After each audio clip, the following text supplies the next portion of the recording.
Good evening, everyone. This is Kilo 1 Mike, India X-Ray with Valley Sideband Roundtable. Who would like to join tonight? Maybe Woody, maybe John Stockwell, maybe Randy, and maybe John Peyser. And Brad Pitt. Okay, that's great. What is the movie, Woody? And right, yeah. You know, I come home from sessions and Nyla will say, hey, what did you do today? And I would say, yeah, piano, bass, drums, 2 guitars, 14 violins. Our point of view is a little bit different from most people. I don't know the name of the movie. It's funny. Jeannie is always asking me, what are you working on? What's the name of the movie coming up? What are you doing? And I say, well, Cast and Crew is a payroll company, and that's all I care about. As long as the check clears, I don't care what the name of the movie is. And, being in rigging for so many years, I didn't really care who the actors were. I wanted to stay as far away from them as I could. On LBW, had to get closer to them, but not too close, or they would be out of actors shortly. So, you have to, it's called bringing in new blood, no pun intended. And the coronavirus thing kind of came interestingly close to home. Jason's engaged and they to a lovely lady, been together for a number of years. Her aunt fell and broke her arm and ended up in the hospital and ended up with COVID-19. So she's in a care place. She's asymptomatic. She's not in dire straits, but that's the closest to home I got. I did have a friend of mine a few weeks ago that I had lunch with on a Monday. A co-worker of his tested positive the same day. And he got tested Tuesday morning. And, of course, we were sort of worried. And he got his results back Wednesday about 8 a.m., 8:30, and he was negative, and he's tested negative 4 times.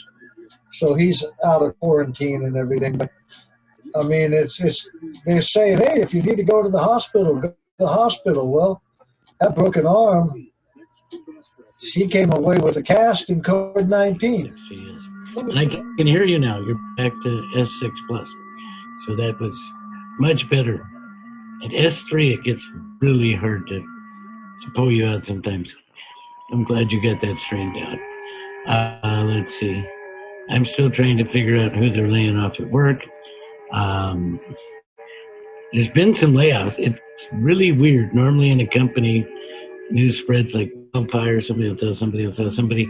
But since everybody's working at home, the only guy I know in Oregon, and told him he was laid off and talked to him because he's working from home. So he doesn't know who else is laid off. And there was one I asked the guy we talked to once a week in South Carolina, and he said one that he knew of. So who knows? Could be dozens and nobody knows. Anyhow. My whole screen scenario on my computer is just totally messed up compared to the way I usually do it because I've been installing some new control software that I downloaded for the 7610. You might be interested in this, Fred.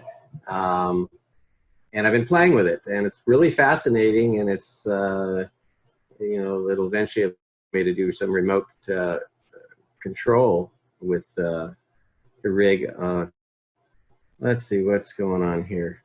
And there's a bunch of other things about it so I had to drag a bunch of stuff around. So nothing was where it normally was. And when we started this roundtable, I'm very confused where Zoom shows up, where all these other ones, they're all hidden underneath things.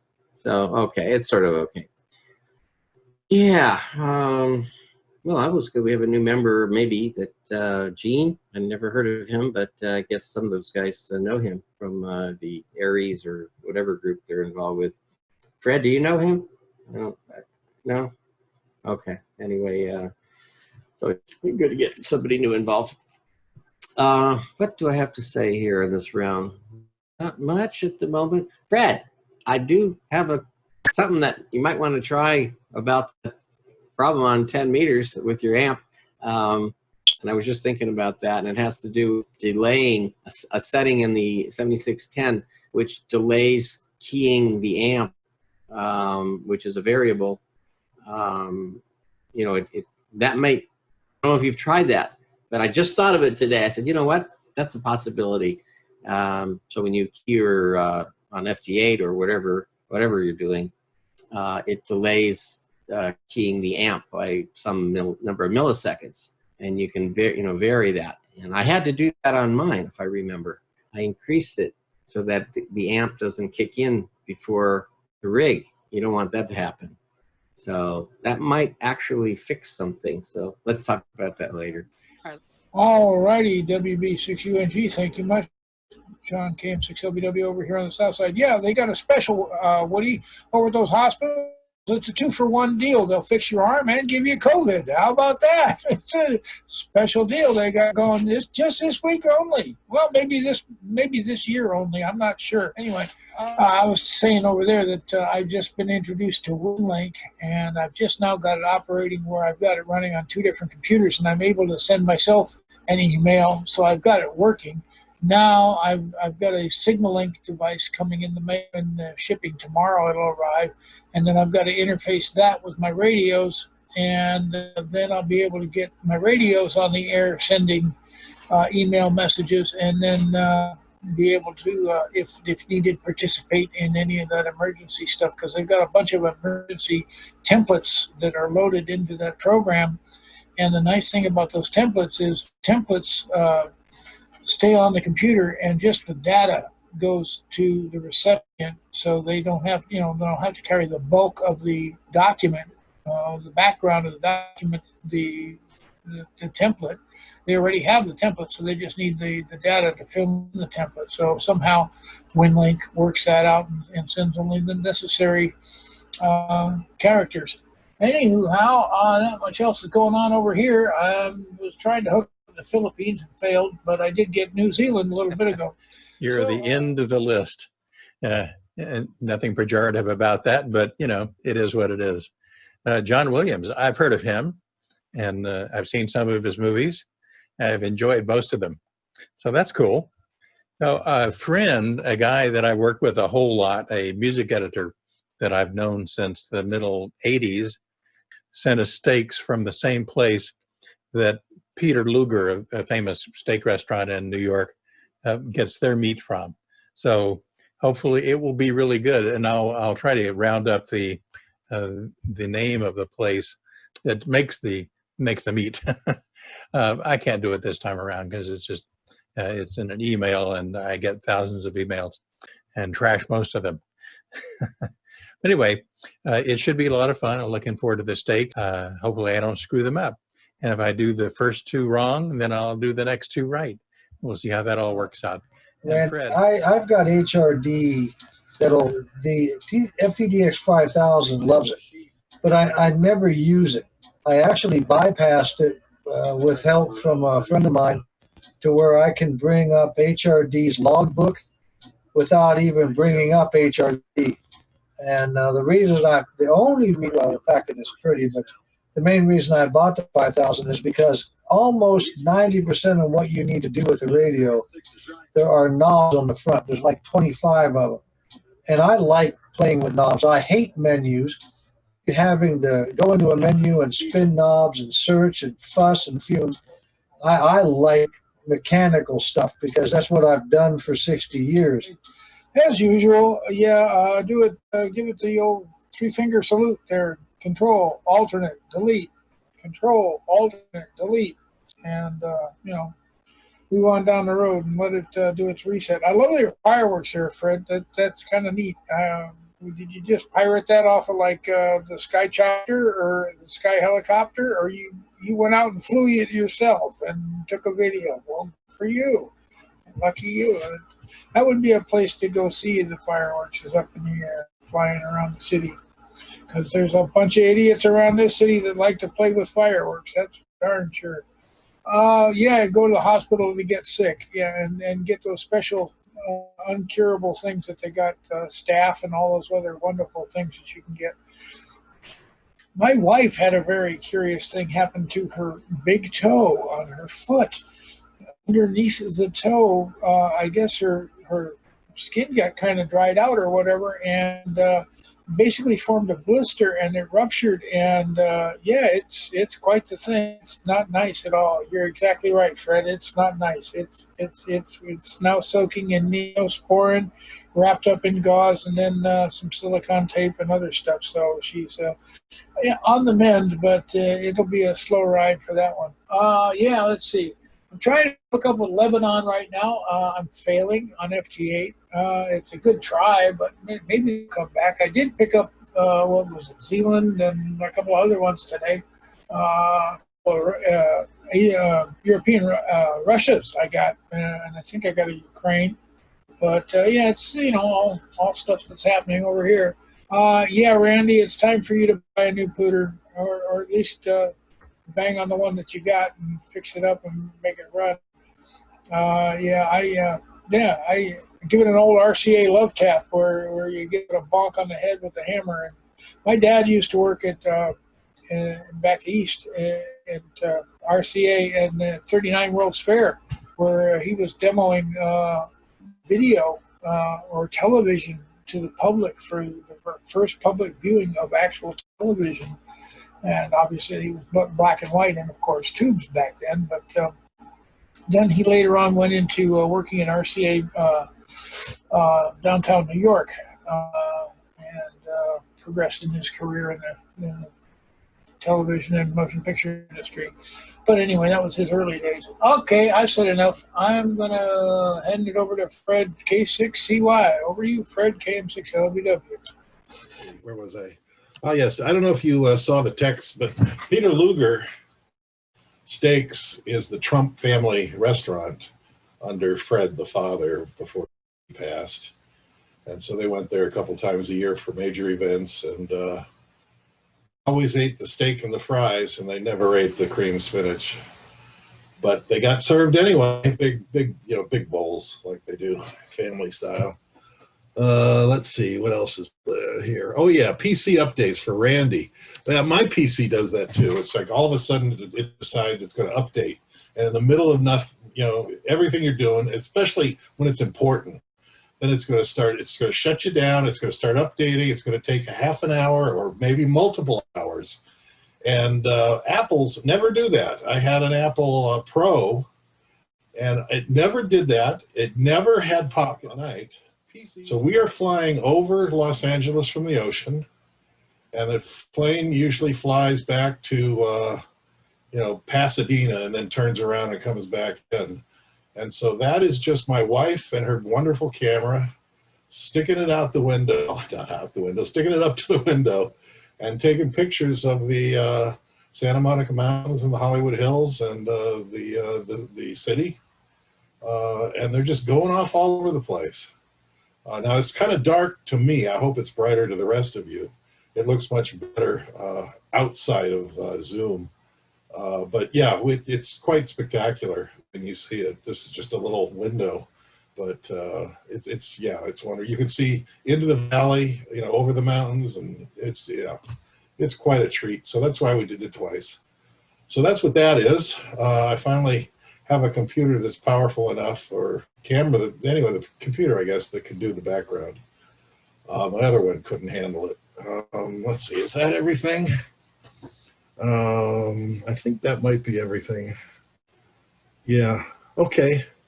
No? Woody? Was there something else? Cold Spring Tavern. Ah, yes. I thought I could see your face saying something. We don't usually go that way. That's up the mountain. We usually go down around the pass and into, anyway, I can't remember the names of the highways. We usually just go up 101. But I know what you're talking about. If you turn off in just after Santa Barbara and you go up the mountain, it's a beautiful, beautiful drive. And just when you get over the mountain and over the bridge, the tavern's like right there, the road, yeah, down and around, yeah. So I know where it is. I've never been there. And yeah. Well, someday you've mentioned it before, and I have put a marker in it. It's in my brain that we should do that sometime. But anyway, we haven't done it. But yeah, it sounds like a great experience. Sounds like a great little place, and the cuisine sounds interestingly strange. Is that correct? Interestingly strange? Just yeah, okay, yeah. So they go out and they get the possum, the big possum stew or something. No, a little deer meat, a little venison, a little bear maybe. Yeah, a little ostrich. No ostrich. Well, great, Fred. That's very interesting. Great shot of the fireworks. Niall and I have both been flying on July 4th in the past, and the fireworks from the air can be really quite remarkable. A lot of fun to watch. Let's see. And the highway just past Santa Barbara, is that Highway 154 that goes up the hill, the mountain road? And that leads into the backside of Buellton and Solvang and stuff like that. So yeah, that's pretty cool. You know, Matt likes to go up to the lake that's up there, and I can't remember the name of the lake at this particular moment, but that's one of the ways he goes.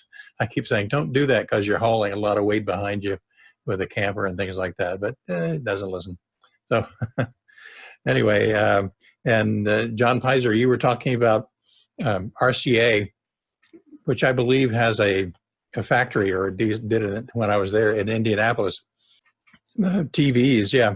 When I was a kid, believe it or not, I was one at one point, quite a long time ago, and I was I was a member of a very poor family.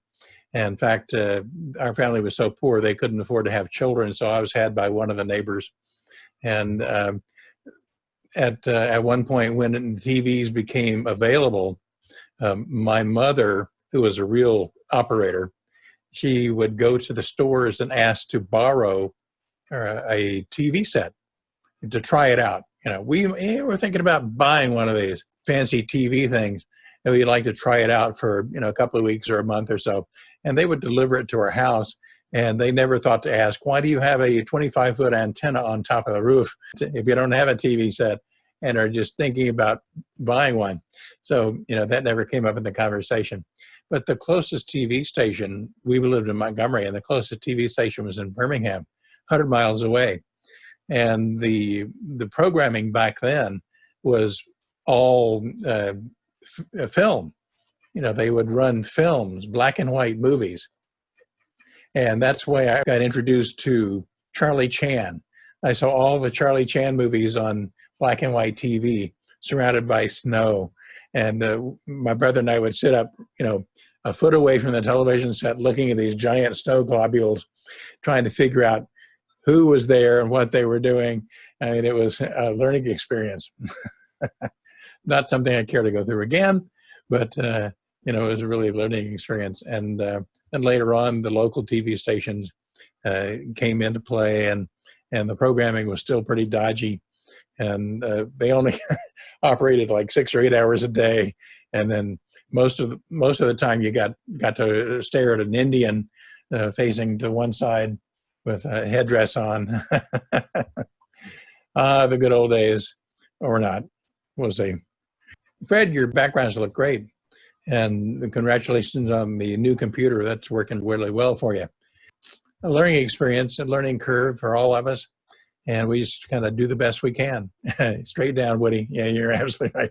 That's the curve I'm on. It's interesting. I remember sitting in front of the TV, and the screen was about the size of my oscilloscope that I have now. You know, and, the box was the size of a small refrigerator, and but I remember, anyone remembers rabbit ears and aluminum foil.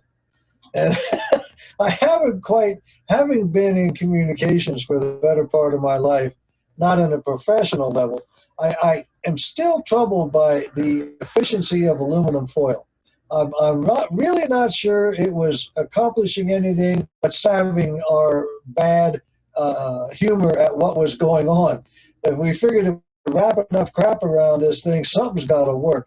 and most of the time it didn't. But the FT8, uh, you know, I get a lot of stations, but I don't get a lot of DX stations. Number one, my antenna is only a couple of feet off the roof, and it's running mostly east and west, which for me to get Europe, I'm going the long haul up over the top.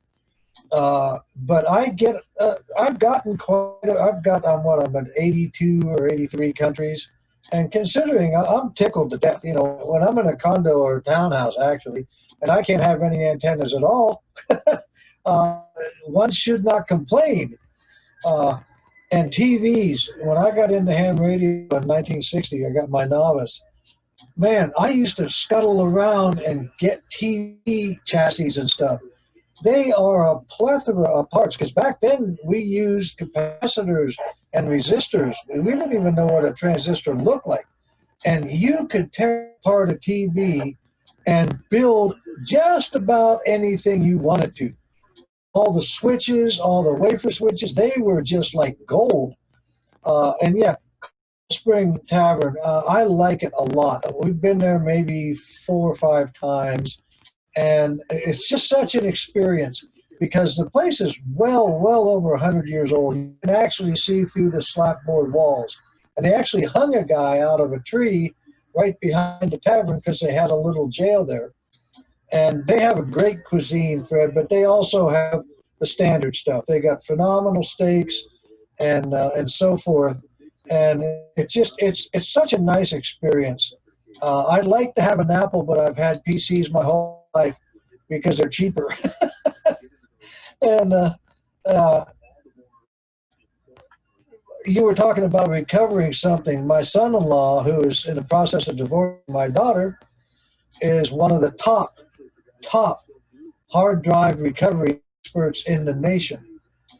We were doing Transformers, I don't know, 3 or 4, and they lost just a crap load of video. And I didn't know it, but they sent it to him. He recovered every last frame of it, saved them hundreds of thousands of dollars. His name's Brent. I don't know what his company name was, but this guy is good. And I think I talked to you, Mike, about it back a few years ago when it happened.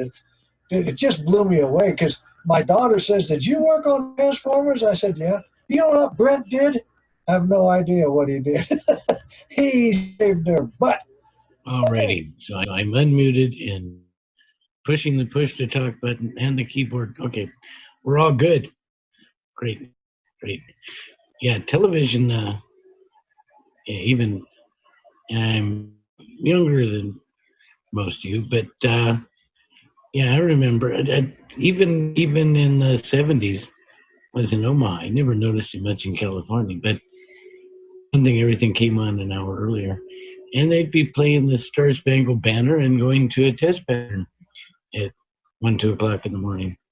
And I stayed in Omaha with my grandmother after my grandfather died for 4 or 5 months.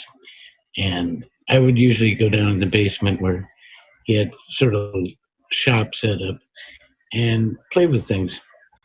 And I grew up seeing the age of televisions and all that kind of stuff. And at one time, my grandfather bought all the old radios from Brandeis or some department store in Omaha for like 10 cents on the dollar. I don't know what he did with them. I remember at the TV shop in the back was the old stuff. And this is 1960 or so. That's where the old stuff was, the junk. And it's kind of weird. Like I said, it's the only one I know in kindergarten that had a record player, a TV, and a radio in my room. It was not as common in as far as steaks go or beef goes here in Los Angeles, one of the places you can go to get good roast beef, you probably are aware, is Lowry's down in Beverly Hills. They used to have a Lowry's patio system out in, well, I guess it was like near Atwater, or on that, near east of Dodger Stadium, the other side of the river from Dodger Stadium. They used to have a wonderful patio thing with different restaurants. They had like 4 or 5 different kitchens that you could go to, but that's been closed down for a long time. And what we've done here at the house is we go to Gelson's, and they've got really good selection of unfortunately, they're pricey, but they're worth the price. You get some steaks over there, some New York cuts, and bring them home. And on the package of Lowry's marinade that you mix up and put in the refrigerator in a baggie with the steaks in it, and fire up the old Barbie, and you can wind up with some pretty yummy steaks. And that's just what we found out what to do here. It's getting to be the witching hour around this house. I'll listen through the group, but it's been great hearing everybody, participating with everybody. It's good seeing you all. You guys stay well, stay healthy, and avoid bugs. And like I say, I will listen it out, but you guys take care. Okay, that in the background is my Bugatti.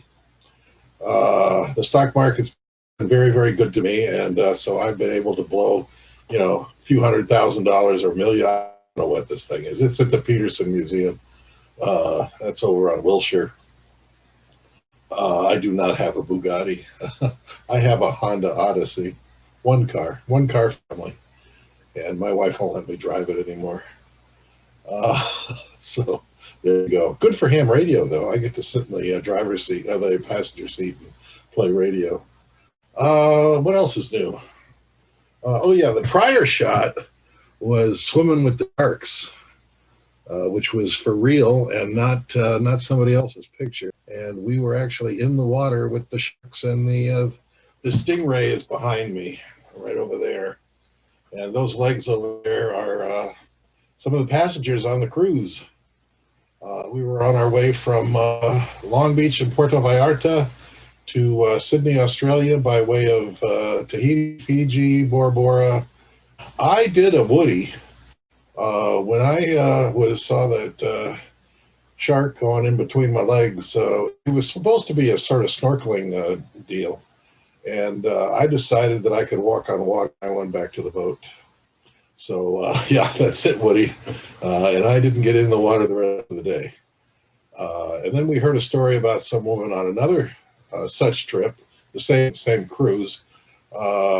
She was feeding the sharks by hand, and guess what? She got bit. So yeah, she was in the hospital getting stitches. I guess I passed it on to Geoff.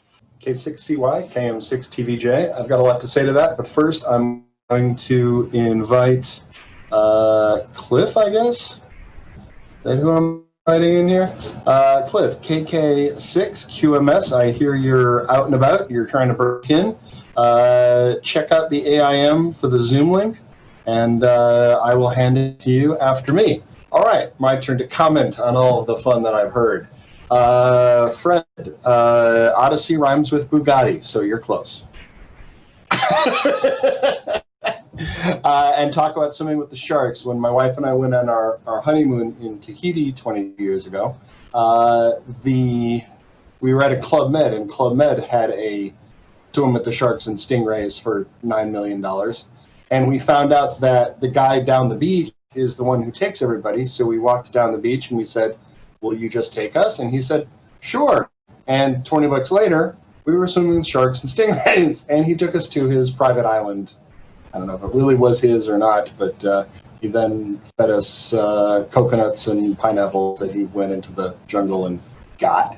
Speaking of steaks, my wife came home today with a T-bone, which I defrosted and grilled in the fashion of lots of heat for a short time, and it was a flawless medium rare, if I may say so myself. Yes, just a dollop of butter on the top, a little salt, some pepper. That's it. Oh, it was wonderful. And root beer. Root beer is my weakness. I like scotch, but root beer is my weakness. So far as radio stuff goes, yesterday for me was a big day. I had 7, 8, almost 10 phone SSB contacts. Over the weekend, I had tried for the Maryland QSO party. I was able to make one contact with Maryland, but that's one of the states I'm missing for my worked all states. So I'm waiting for him to confirm. If not, I'll try again. What else? That's it. Tomorrow I'm going to be up at the ranch with a chainsaw and a weed whacker and a telescope because it's the Perseid meteor shower. So I have a day of heavy machinery and a night of trying to stay awake and stare at the... Last call, gentlemen. Get out of the way of the Guinness. We almost watched Rob Roy recently. Guinness and Rob Roy go together in my brain. So we didn't get around to it, but we have it on DVD and various other streaming services. So we're going to see it pretty soon. And one of the things we've been watching on TV recently is Tin Star. I mentioned that last week, I believe, and it stars Tim Roth. And Tim Roth was one of the main characters in Rob Roy. He was the dandy sword fighter. So, watching him do in Tin Star is kind of entertaining. So we really enjoyed that. But it reminded me of Rob Roy, and you're going to have to see it again. So I recorded that at a place called Air Lyndhurst, which is a studio in London, which was owned by George Martin of Beatles fame. And it's kind of entertaining because there's an underground that runs directly under the studio. So anytime a train went by, we had to stop recording. So, it is what it is. But it was a very nice place. And I did the first Twilight there, and also Knight's Tale and other light classics. So it's a fun place to work, but golly, Abbey Road is the place. Abbey Road is the place to go. Gentlemen, I'm going to say goodnight. I will listen around if I can, but right now I'm going to say goodnight to everybody. 7-3 all around. It's been a lot of fun. You guys have been great as always, and I'm going to send it over to Woody. Thank you so much, Mike, for herding the cats as always. And I look so forward to these get-togethers Tuesdays and Fridays. They're such a hoot. We were talking about TVs earlier, but some of us were around when we used radios, and I don't know if anybody here remembers a show called The Shadow Knows. That used to be a sit-down. I mean, everybody gathered around the radio, which was actually the same size as a TV. It was a big radio, and we loved that. They had some other stuff on, and we waited and died for it. Meat. There's a local butcher up here, Mike, not too far, actually about a block from the route, and they have strictly Harris beef, and it's all grass-fed. And my favorite steaks are ribeye. T-bones are good in New York, but ribeye to me is that's God's steak.